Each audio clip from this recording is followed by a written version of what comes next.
পাহাড়কে নিয়ে প্রতিবেশী রাষ্ট্রের যে চক্রান্ত ষড়যন্ত্র আছে, এই যে পাহাড়ের বিভিন্ন জনগোষ্ঠী, এদের হাতে যে অস্ত্র, আমাদের বিভিন্ন বাহিনীর হাতেও তো এরকম অস্ত্র নাই। হয়তো কেউ কেউ থাকতে পারে নিজেদেরকে আদিবাসী হিসেবে পরিচয় দেয়, তারা মনে করে যে আমরা বাংলাদেশ সৃষ্টির আগে থেকেই আমরা এখানে বসবাস করছি। কিন্তু বাংলাদেশ স্বাধীন হওয়ার আগে থেকে আমাদের যারা বাপ দাদা, তারা কি এখানে বসবাস করছিল না? আমরা সবাই তো এখানে বসবাস করছিলাম, তাই না? সুতরাং আমাদের এখন যেহেতু সংবিধানে আমাদেরকে উপজাতি, ক্ষুদ্র জাতিসত্তা, নিগৃষ্টি সম্প্রদায়ের মানুষ হিসেবে আমাদেরকে উল্লেখ করা হয়েছে। সুতরাং আমার কাছে মনে হয় নতুন করে এই আদিবাসী শব্দ এটি নিয়ে বিতর্ক করা আমাদের উচিত হবে না।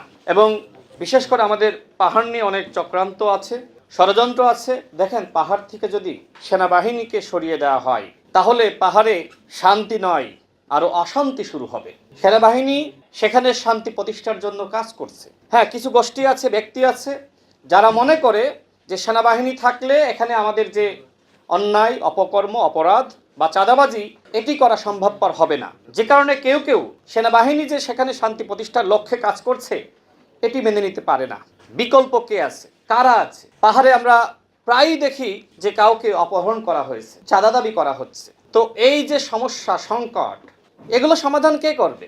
আমাদের সেনাবাহিনী অনেকটা সেখানে শান্তি প্রতিষ্ঠা করতে সক্ষম হয়েছে। মাঝে মধ্যে যে সমস্যা হয় না সেটি আমি বলবো না, কিন্তু এতটুকু বলতে চাই, সেনাবাহিনীর বিকল্প আর কিছু নাই। আমরা পাহাড়ে শান্তি চাই এবং আমরা মনে করি আমাদের স্বরাষ্ট্রমন্ত্রী তিনি জঙ্গল সলিমপুরে যেভাবে শান্তি ফিরিয়ে এনেছেন, ইনশাল্লাহ তার নেতৃত্বে, তার নির্দেশনায় পাহাড়ে ইনশাল্লাহ শান্তি প্রতিষ্ঠা করা সম্ভবপর হবে।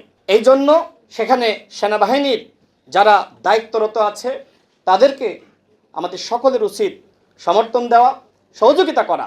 পাহাড়ে যদি সেনাবাহিনী আগামীকাল প্রত্যাহার হয়ে যায়, বিশ্বাস করেন পাহাড়কে নিয়ে প্রতিবেশী রাষ্ট্রের যে চক্রান্ত ষড়যন্ত্র আছে, এই যে পাহাড়ের বিভিন্ন জনগোষ্ঠী, এদের হাতে যে অস্ত্র, আমাদের বিভিন্ন বাহিনীর হাতেও তো এরকম অস্ত্র নাই। এই অস্ত্র কারা দেয়? কারা তাদের পিছনে ইনভেস্ট করে? পাহাড়কে বাংলাদেশ থেকে আলাদা করার নানান ধরনের চক্রান্ত অতীত করা হয়েছে।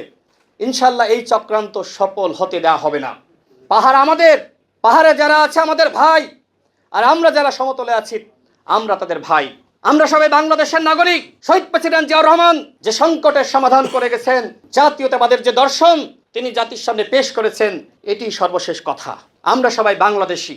এই পরিচয়ে আমি নিজে গর্ববোধ করি এবং আমি পাহাড়ের ভাই এবং বন্ধুদেরকে বলবো, আপনারাও এই পরিচয়ে গর্ববোধ করুন। এই বাংলাদেশ আমাদের।